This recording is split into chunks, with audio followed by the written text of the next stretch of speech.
So somebody wanted to know about this very weird thing called Erdheim-Chester disorder. And if you want to know about other histiocytic disorders, the other one is called Langerhans cell histiocytosis. So this Erdheim-Chester is a non-Langerhans cell histiocytosis.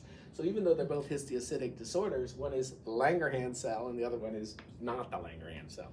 However, they share clinical features.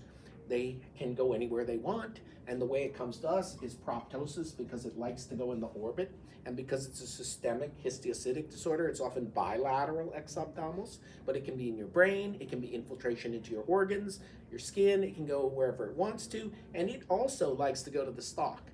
And so because it like Langerhans cell histiocytosis, it likes to go to the stalk, that can cause disruption of the pituitary function, and that can cause diabetes insipidus.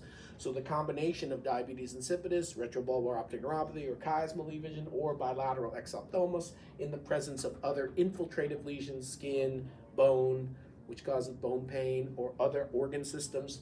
But really, the only way to know if it's Langerhans or not Langerhans is to do a biopsy, because there's so much overlap in the clinical phenotype. You cannot tell whether it's histiocytic infiltration from the Langerhans cell or the not Langerhans cell without a biopsy. And that requires immunohistochemistry, like S100 and all other immunohistochemical stains that tell you what the cell of origin is and whether you're dealing with this Langerhans cell or a non-Langerhans cell histiocytic infiltrative process.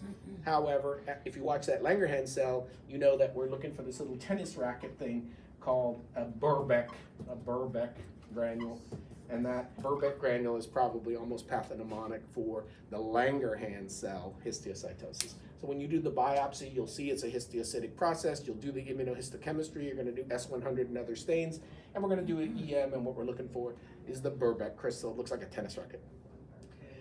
The treatments are the same as you would expect for histiocytic lesions. New monoclonal antibodies have been developed, but really Erdheim-Chester comes to us as bilateral proptosis or infiltrative histiocytic process in any organ system, and that can include your brain and DI if it's in the stock.